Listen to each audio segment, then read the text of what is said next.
So you've done this self-assessment. Now what? You've identified some gaps. How do we fill them? So we have recently, a few months ago, rolled out a learning plan feature. And so the first time you do this on your My Report page, you'll see this and you're invited to create a learning plan by selecting a learning path. So I'm going to click here so that you can see what this looks like. I'm going to go out to your learning path. And then I'm going to actually switch over to a different account that has more of the self-assessment completed because things will make a little more sense that way. But the first thing you can do is choose a learning path. So if you imagine now you've completed the whole self-assessment, you can come in and choose from any of these learning paths. The first one really is self-guided, and that's kind of a choose your own adventure for your own professional development, where you can really decide which capability you might want to focus on, multiple capabilities, and create a learning plan for that. What that's going to do is take your current self-assessment scores and measure them against a so-called perfect score, or basically all 5, and show you where your gaps are and how big they are. And then you can pick where to focus. However, if you would like to pursue certification, you can choose a learning path for either credential. So as I mentioned, for either of our certifications, they don't test the whole model, just kind of a subset of them, of the knowledge and skill statements. So if you were to choose, say, the ATD learning path, what that's going to do, excuse me, is take your self-assessment scores and measure them against what we say are the recommended proficiency levels for an individual pursuing that credential. And so then, and only for those statements that are covered on the exam.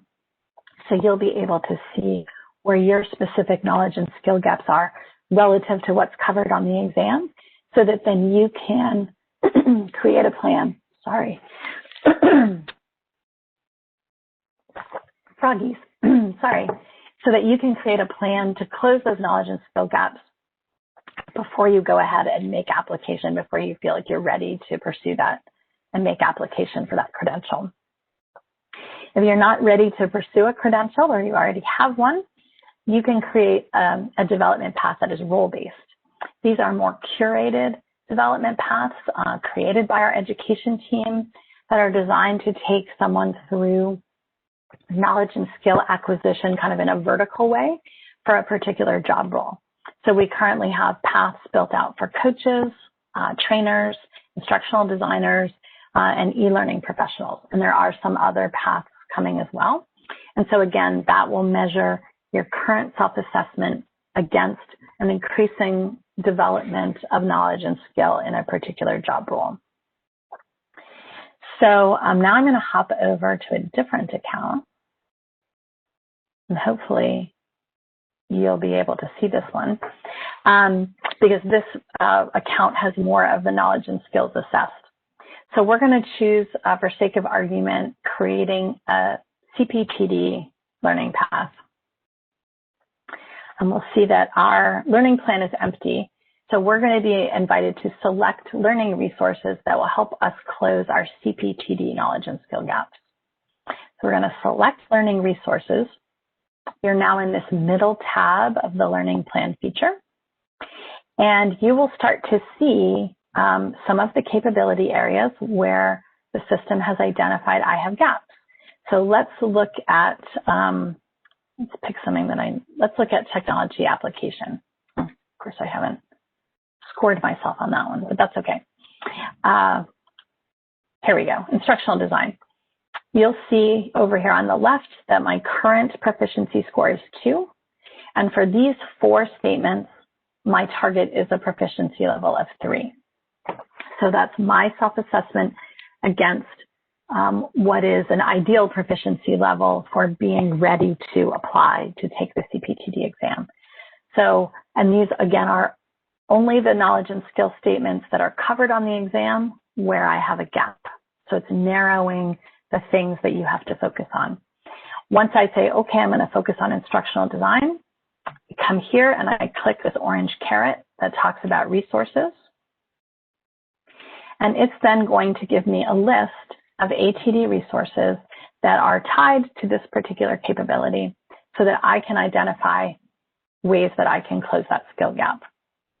Resources included here include things like books, courses, TD Magazine articles, blogs, curated blogs from our website, webcast recordings, previous conference recordings, books. TD at Work are sort of job aids and templates collection, research reports. There's sort of a whole host of resources. And as you can see up here on the right, you can filter this list. Let's say I just want to focus on books. There's a lot of books in instructional design, no surprise there. You can narrow that list a bit. You can click on these things to get more information about them, see if there's a cost associated with them. There are definitely free resources included in the model. There are also resources that obviously are included as part of your membership if you're a national member, and then also things, of course, available for purchase. So if you decide that this is something you want to add to your personal learning plan, all you have to do is check this little box over here, and we will add it to it'll be added to your learning plan. So I'm going to select a couple things. I'm going to go back to all resources, scroll down here. Let's see, some articles. Here's a toolkit. Here's a course. So as you can see, instructional design is obviously a content area where ATD has tons of content, which is why those filters might be helpful in narrowing things down. So I've added a few things to my learning plan by just clicking that little box, and I can go through, obviously, and identify other areas where I need to develop, and I can add those things to my learning plan as well. Once I've done that, I could come over to the Learning Plan tab, and I will find all of those resources that I just selected. You can then drag those resources up here to help you prioritize. We're sort of suggesting that people maybe think about this on a quarterly basis so that you can sort of create realistic expectations for yourself in terms of working through that particular plan so that you can achieve it.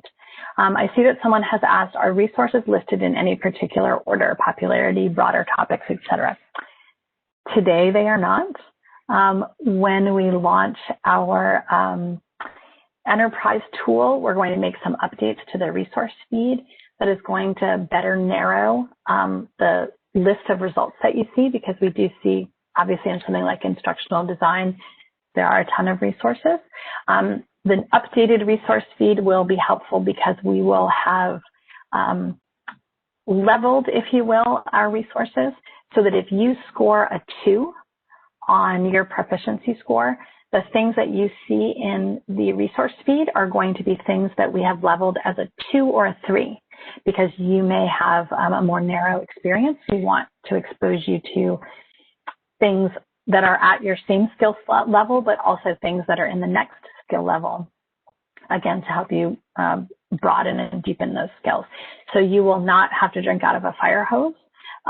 For some of, as I said, instructional design is probably not a best one to pick because there are so many ATD resources. And this is curated. We don't just dump all of our products and services and blogs and webcasts here. Our content team and our education team is curating them to be things that can actually impact your knowledge and skill level. So again, we recommend that people sort of use this up next in a quarterly fashion so that you can actually be able to make some progress within the model. When you complete an activity, you can come back to your learning plan and you can click this little completed box. And then the tool is actually going to prompt you to ask if you want to update your assessment. So again, you can continue to move the needle on expanding your knowledge and increasing your skills. You don't have to update your assessment every time. And certainly after reading an article, you might not want to just update your assessment just yet. But after doing several things, perhaps every quarter or twice a year, coming back again to update your assessment would be a good place to start, again, so that you can hold yourself accountable to following that learning plan, but also, again, to continue to see the progress on the acquisition of knowledge and skill. So that's a lot. We're going to go back to slides for this. Maybe not.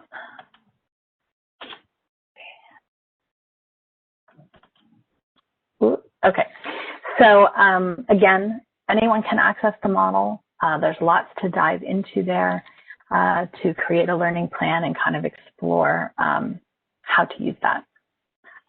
But now, I know some of you have gone through the self-assessment. We're going to sort of take a look at do some benchmarking about sort of what does the current model tell us about talent development professionals and where their strengths and weaknesses are, where they have knowledge and skill gaps.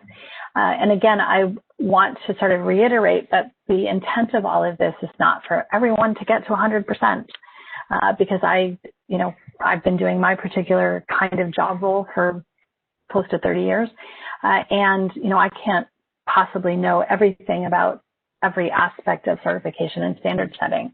Certainly some things I excel in, that I have a lot of experience in, and other things that I'm sort of like, well, that's kind of interesting over there, and I know a little bit about it, probably should know a little bit more, and I have the opportunity to, to make that happen. So really this is about setting a benchmark for yourself, and again, helping you sort of get a little closer to having an expanded toolkit from which you can, perform your talent development practice. So part of what we want to do also is provide some benchmarking. We have some people who are like, wow, I went through that, and that was a very humbling experience. And so by providing you this data, we hope to alleviate some of those concerns.